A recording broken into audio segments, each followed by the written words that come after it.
ভক্তি দিয়ে যদি ভগবানকে রাখা যায়, ওই পাথরের মূর্তিও কথা বলতে বাধ্য।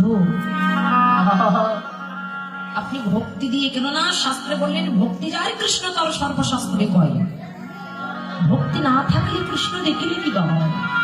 এই যে মায়েরা, আপনারা একদম কথা বলবেন না, কথার আওয়াজ করবেন না, একটু মুখ বুঝে বসে থাকবেন, কথা বলবেন। ভক্তি নাই কৃষ্ণ তার সর্বশাস্ত্রে কয়, ভক্তি না থাকলে কৃষ্ণ দেখিলে কি না হয়। এই যে মন্দিরের ভিতরে ভগবানের মাটির মূর্তি, এই যে এই মাটির মূর্তি, আপনি যদি আপনার অহংকারের নয়ন দিয়ে দর্শন করেন তাহলে ওটা আপনার কাছে একটা মাটির মূর্তি মনে হবে। কিন্তু যদি আপনার ভক্তির নয়ন দিয়ে দর্শন করেন তখন কিন্তু নির্ময় মূর্তি চিন্ময় রূপ ধারণ করবে। ভগবান বললেন যে যেমন যে নয়ন দিয়ে আমাকে দেখে সে ঠিক আমাকে তেমন ভাবেই অনুভব করে। যদি যদি মনে করে সাক্ষাৎ মূর্তি তাহলে সাক্ষাৎ মূর্তি, আর যদি মনে করে না মাটির মূর্তি তাহলে মাটির মূর্তি। যে যেমন ভক্তি নিয়ে তাকে দর্শন করে। ভক্তি দিয়ে ডাকলে পাথরের মূর্তি কথা বলে কি গো? কথা বলেছিল না শ্রীহট্টে, এখনো যার প্রমাণ আছে। হরিদাস সরকারের দাদা ছিলেন, যার নাম ছিলেন মুকুন্দ সরকার, যিনি একটা কবিরাজ ছিলেন। তিনি গৌরাঙ্গ মহাপ্রভুর চরণ আশ্রিত ফুল তিনি যাকে দিতেন সে যতই বড় বেদি হোক না কেন সে বেদি থেকে মুক্তি পেয়ে যেতেন। এই মুকুন্দ সরকারের একটা পাথরের গোপীনাথ ছিলেন, তিনি গোপীনাথের সেবা দিতেন। পাথরের গোপীনাথ, গোপীনাথকে সেবা না দিয়ে তিনি কোনো কিছু গ্রহণ করতেন না। দেখুন ভক্তিটা কেমন জিনিস। হঠাৎ করে একদিন চিকিৎসা করবার জন্য তিনি দূর দেশে যাবে, সেদিন আর মধ্যাহ্নকালে গোপীনাথকে সেবা দিতে পারবে না। মুকুন্দ সরকার মনে মনে চিন্তা করলেন, আজকে তো আমি চলে যাব দূর দেশে, তাহলে মধ্যাহ্নকালে আমি তো আমার গোপীনাথকে সেবা দিতে পারবো না, তাহলে আমার গোপীনাথকে কে সেবা দেবে? এই মুকুন্দ সরকারের একটা ছোট্ট ছেলে ছিলেন, 5 বছরের শিশু, যার নাম ছিলেন রঘুনন্দন।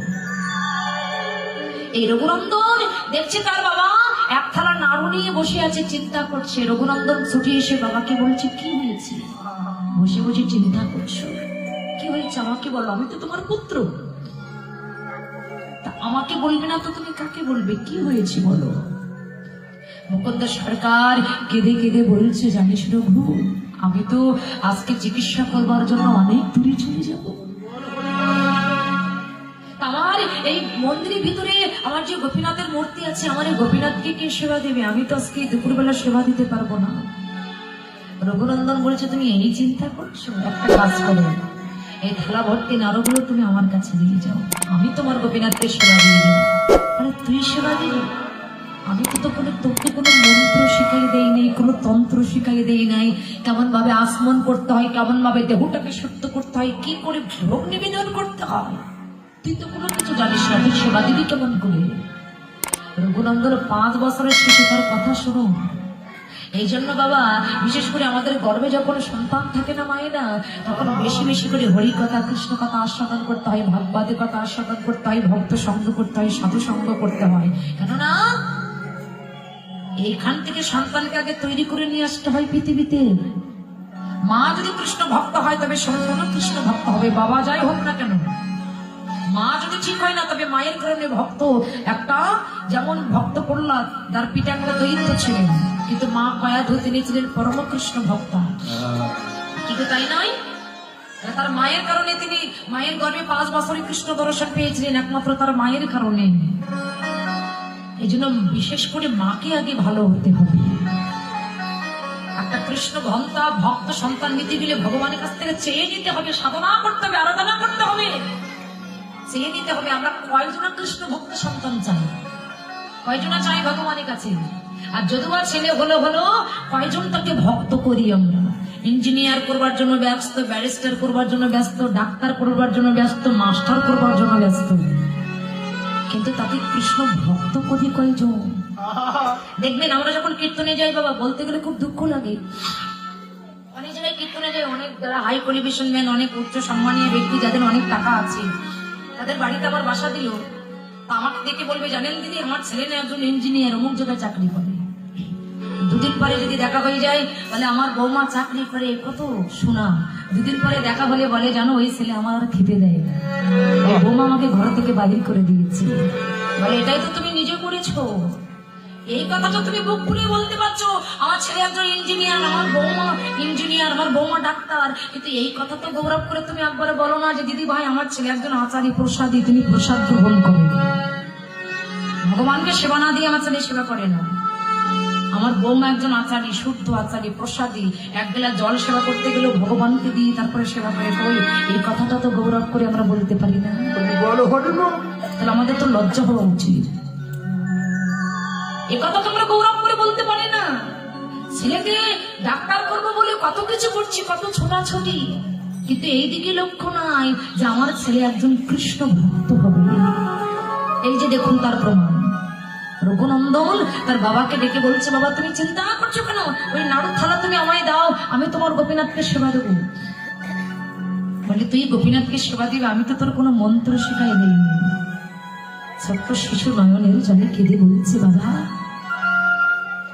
আমি জ্ঞানীজনের মুখে শুনেছি তাকে ডাকতে গেলে নাকি কোনো তন্ত্র মন্ত্রের প্রয়োজন হয় না। যে ভক্ত যেখানে যেভাবে থাকুক না কেন, শুধু একটু ভক্তি দিয়ে প্রেম দিয়ে যদি তাকে ডাকতে পারে, সে নাকি তার হয়ে যায়।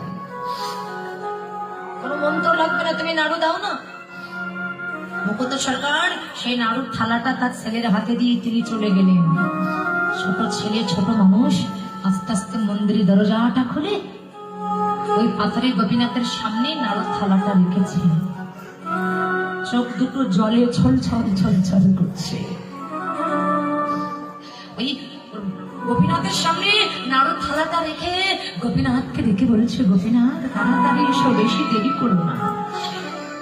আজকে মায়েরা কথা বলবেন না, কথা বলবেন না, আপনাদেরকে বলছি একটু মন দিয়ে শুনুন না। নাড়ুর থালাটা গোপীনাথের সামনে রেখে ছোট্ট ছেলে রঘুনন্দন পাথরের গোপীনাথকে ডেকে বলছে, গোপীনাথ তাড়াতাড়ি এসো, সেবা করে যাও। শোনো, আমার বাবা তোমাকে কত তন্ত্র মন্ত্র দিয়ে রাখে, আমি কিন্তু কোনো তন্ত্র মন্ত্র কোনো কিছু জানি না। কোন ডাকে ডাকলে যে তোমাকে পাওয়া যায় সেই ডাক কিন্তু আমি জানি না। তুমি কৃপা করে এসে তাড়াতাড়ি এসে তুমি এই নাড়ু খেয়ে যাও। কিন্তু ও তো জানে না যে পাথরের মধ্যে কথা বলতে পারে না, ও তো জানে না যে পাথরের মধ্যে সেবা করে না। ও মনে মনে চিন্তা করছে, এই পাথরের মূর্তি এ যদি আমার বাবার হাতে সেবা করে, তাহলে আমার হাতে কেন সেবা করবে না? কিন্তু ও তো জানে না যে ওর বাবার হাতে সেবা করে না। ও তো জানে না যে ওর বাবা ভোগ নিবেদন করে পরে থালা ভর্তি ভোগ আবার বাইরে নিয়ে আসে। ও মনে মনে চিন্তা করেছে,